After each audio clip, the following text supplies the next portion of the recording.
Olá, bem-vindos a mais um vídeo. Se você clicou para esse vídeo específico, muito provavelmente você é um ser humano igual a mim, que está aí tentando entender as suas emoções, a sua relação com os seus afetos e por que varia tanto ao longo de um dia ou até mesmo de uma semana, né? Se você é igual a mim, muito provavelmente o dia é feito de tristezas e alegrias, né?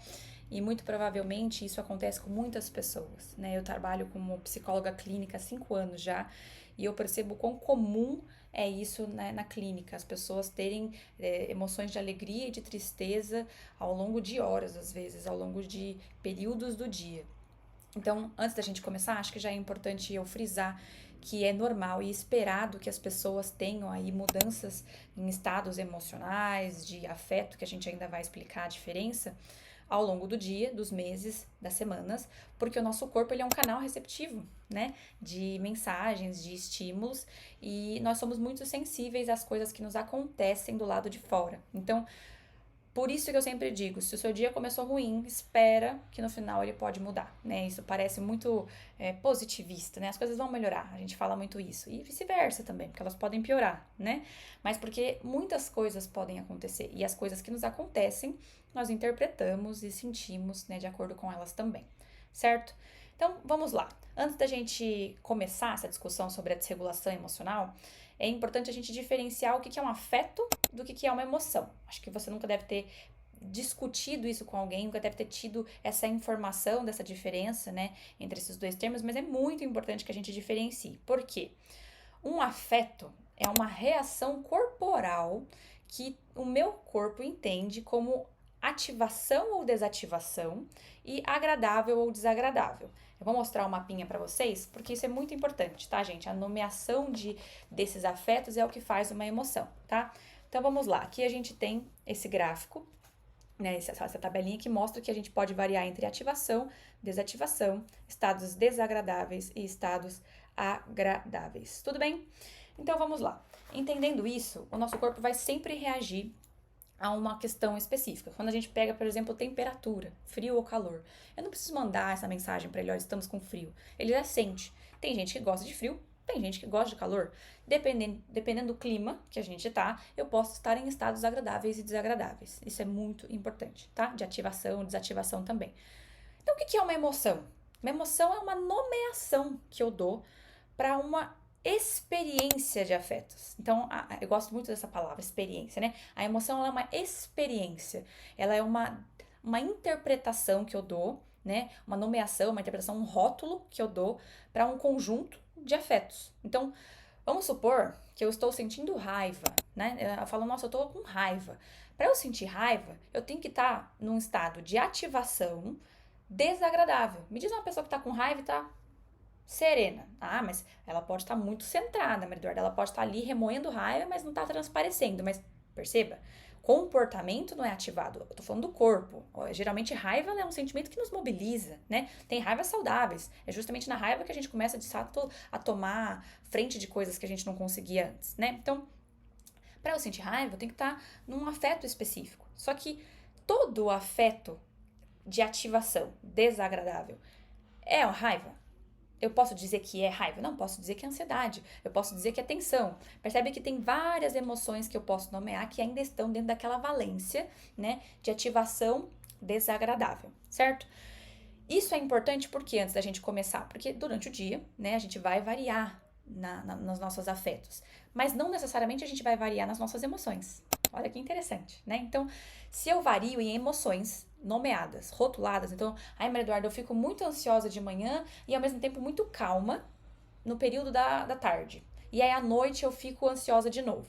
Quando eu digo ansiosa ou calma, eu estou rotulando uma valência de afetos, certo?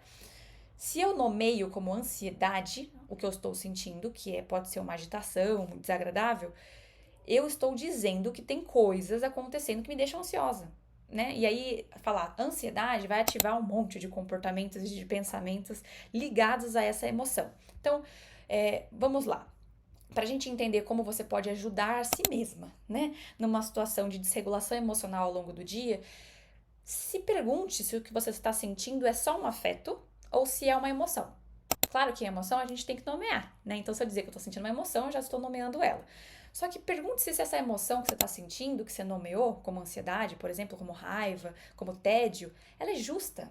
Porque muitas vezes ela pode ser só uma valência ali de afetos que eu acho que parece mais ansiedade, mas que poderia ser entusiasmo, né? E se eu tô sentindo entusiasmo ou ansiedade, eu vou ter pensamentos, comportamentos, formas de enfrentar a realidade diferentes. Olha como é importante a gente saber exatamente o que a gente está sentindo, certo? Então, ficando claro essa noção da interpretação, a gente pode entrar para a parte mais complexa da análise, né? Que é por que a gente interpreta a realidade da forma como a gente interpreta, né?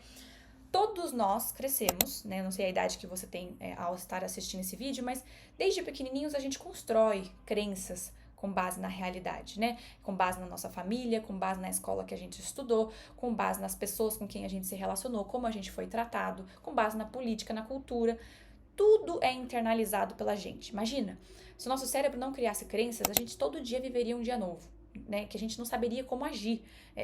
Toda vez teria que descobrir o que aquela situação está tentando nos mostrar. Então, as crenças, elas são formas, né, adaptativas do meu cérebro lidar com a realidade, que a gente chama de esquemas quase, né? É uma metodologia, né? Uma forma de enfrentar uma situação e ela cria uma tendência, quase uma probabilidade, né? Geralmente nessas situações isso aqui acontece.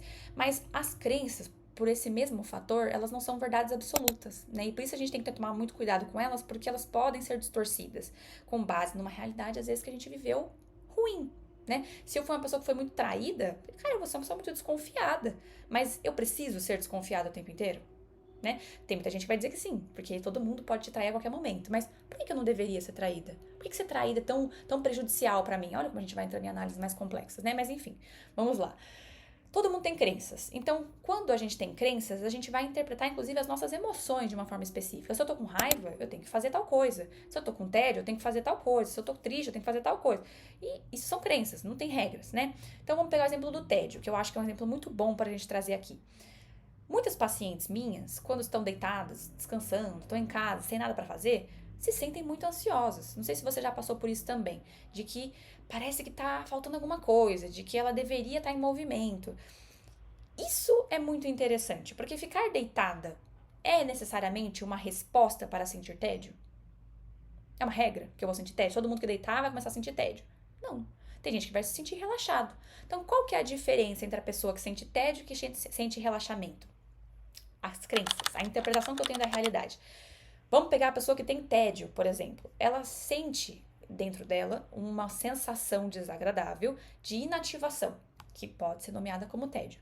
Só que, na verdade, ela sente isso não porque a situação específica está me dizendo que eu tenho que sentir tédio, mas porque eu tenho crenças internalizadas de que eu preciso ser produtiva, de que eu preciso ser útil, de que eu preciso estar, de certa forma, sempre em movimento para não ficar para trás, né? E isso pode vir, não tô falando que é uma regra, pode vir de uma realidade, por exemplo, de quando você era menor, de quando você era adolescente, de que seus pais, seus cuidadores, ou as pessoas de maneira geral à sua volta, falavam que você tinha que fazer coisas, que você tinha que trabalhar, que tinha que correr atrás, porque o sucesso ele é ditado pelo seu próprio desempenho, porque senão as pessoas passam na sua frente, né? E pior, às vezes as pessoas nem dizem nada, mas você vê todo mundo em movimento, na sua casa, por exemplo, desde sempre, todo mundo tava sempre fazendo alguma coisa, sempre agitado, e você deitada, se sentia mal, porque parecia que tava fazendo algo errado, ou já foi dito, tipo, você vai ficar deitada aí? Ajuda, faz alguma coisa. Como se o descanso fosse um sinal de preguiça, de egoísmo, de um problema. Você vai internalizar essa crença. E todas as vezes que você deitar, você vai se sentir entediada, ansiosa, triste, preocupada e não relaxada, né? Isso é uma verdade absoluta? Não. É uma crença que você internalizou por causa da sua história e te protege de cara, a gente tá parado, então temos que fazer alguma coisa. Mas sempre é baseada nessa crença. Então, para você entender como as suas emoções variam ao longo do dia, a gente tem que entender o que você está interpretando da realidade. Isso é muito essencial, né? Não é simples identificar isso, mas como que a gente pode facilitar esse processo? A gente vai se fazer a seguinte pergunta: o que eu estou sentindo é um afeto ou é uma emoção? Porque são coisas diferentes, como a gente discutiu, né? Eu tô com o corpo ali reagindo de uma maneira específica, ou eu tô sentindo uma emoção concreta. Eu posso dizer, nossa, estamos tristes. Porque se eu dizer que eu tô triste, eu tenho que trazer uma justificativa pra isso. Por que você tá triste? Sabe quando as pessoas te perguntam assim, como é que você tá se sentindo?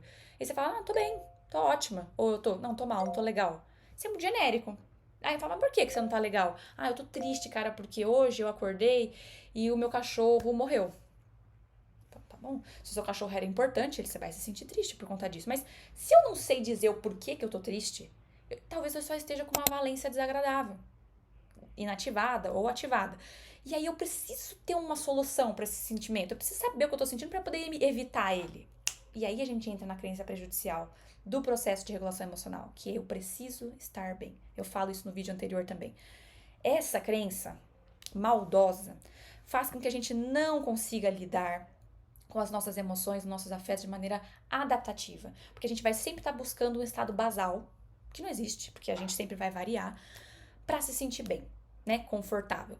Não é novidade para ninguém que tem gente que vive em conforto, sente, tá tudo em ordem, a vida tá incrível, tem dinheiro, tem estabilidade e se sente infeliz. E tem gente que tem uma vida completamente instável ali, mas consegue se sentir feliz. Então, o que determina isso? É a realidade em si?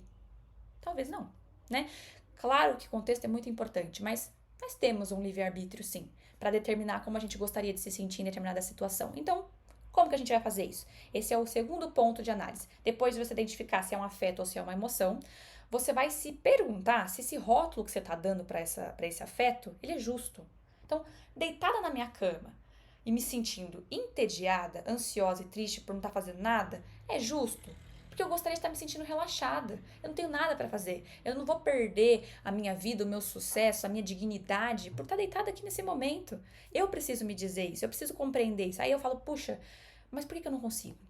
Então talvez eu não deva me sentir entediada. Talvez eu esteja relaxada, mas eu não esteja conseguindo processar relaxamento. E eu consigo me colocar num lugar de tédio por conta das minhas crenças. E aí a gente entra no terceiro ponto, que é, estou influenciando, como eu me sinto, claro. Como que eu posso pensar, compreender e o que eu tenho que fazer para sentir então o que eu gostaria de estar sentindo? Esse é o ponto crucial de análise. Pega a emoção que você está sentindo, que você está rotulando, né, que você está sentindo, que é desagradável, e se pergunte, como é que eu gostaria de estar me sentindo aqui então? Se eu tô com raiva e eu quero me sentir calma, o que eu tenho que pensar, compreender e fazer? Se eu tô entediada, mas eu quero me sentir relaxada, em paz, o que eu tenho que pensar, compreender e fazer? Se eu tô me sentindo triste e eu quero me sentir, cara, alegre, o que eu tenho que pensar, compreender e fazer? De forma justa, porque senão a gente está buscando ali de forma insaciável o bem-estar. E lembra que o bem-estar também pode estar no sofrimento. Tem gente que tá triste, cara, eu tô muito triste, devastada, mas eu tô bem. Né? As coisas estão bem, acho que é importante até eu sentir esse sofrimento, porque ele me mostra que eu sou viva, que as coisas são importantes para mim. Porque se eu não me indignasse, se eu não ficasse triste com as coisas, eu seria o quê? Uma porta, né? Um hamster. Então, isso é muito importante.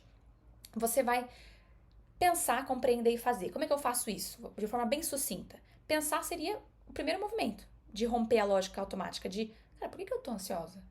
Por que eu tô com raiva? Por que eu tô triste? Por que eu tô preocupada?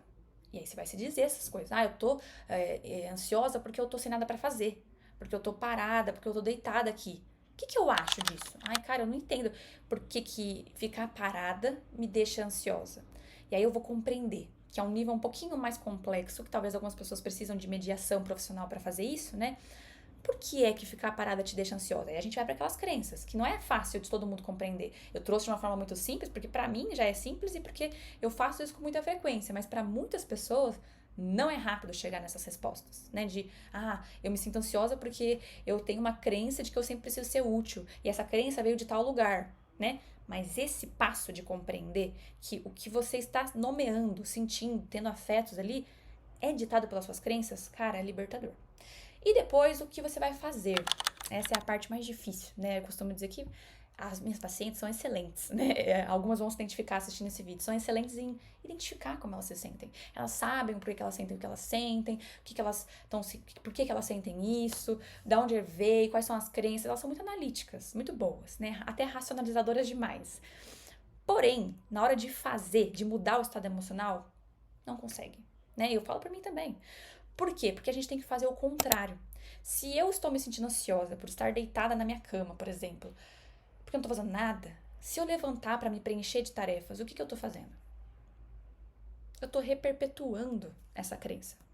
Eu tô reperpetuando essas valências e essa emoção desconfortável sem necessidade.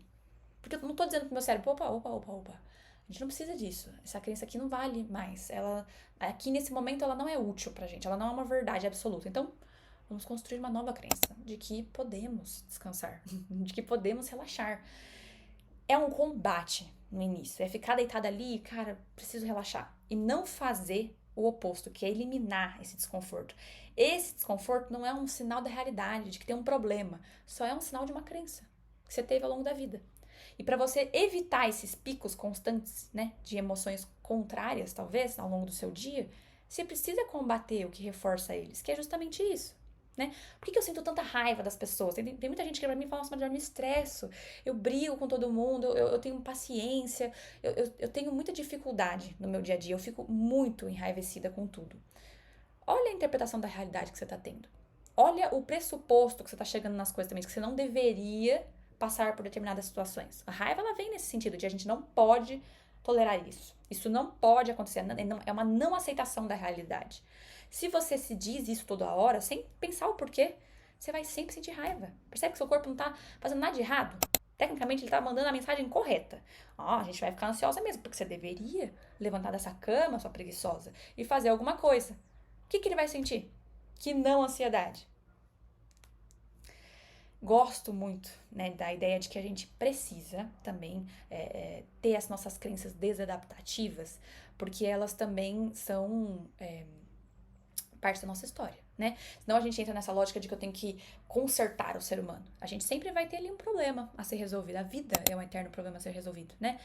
Mas algumas crenças, elas, eu costumo dizer que não é que elas são inúteis, né? Porque senão elas não teriam sido formadas para início de conversa, mas elas são distorcidas, né? Dizer assim, você precisa estar em movimento para conseguir o que você quer, por exemplo, é justo, é uma verdade. Em muitos momentos a gente precisa mesmo se movimentar. Mas o problema delas é que elas são, como eu disse, elas se generalizam em todos os momentos. E elas vêm de uma forma um pouco mais maldosa, porque ao longo do tempo a gente também vai juntando um pouquinho da nossa autoimagem, né? De como a gente foi tratada, de como a gente se sente. A gente vai, cara, vai virando uma bola, um nó, aqueles nó de gato, sabe? Tão emaranhado que é difícil a gente desassociar uma crença de uma coisa negativa, né? Mas ela é só uma crença. Às vezes ela tem funções positivas, certo? Então, espero que tenha feito sentido. Espero que você consiga aplicar isso na sua realidade de maneira mais prática, né? Mas também se lembre que é um processo, não é passo a passo, né? Você faz e acabou e você sentiu. É o início de uma nova trajetória, né? De uma nova compreensão das suas emoções e de como você pode lidar com elas. E também ter um pouco mais de compaixão, né? De que, cara, meu dia vai ter variações. E isso é esperado. E essa variação aqui não é a verdade absoluta da realidade. Não é a verdade absoluta do meu dia. Isso pode mudar. Isso é só um momento. Nós vamos tolerar esse desconforto. Temos que ser capazes também de conseguir tolerar desconforto. Conseguir tolerar frustração perante a nossa tentativa também de se sentir bem. Faz parte, isso é libertador também, certo? Então, se você gostou desse vídeo, se foi útil de alguma forma, manda para quem você acha que precisa também ouvir essa mensagem hoje.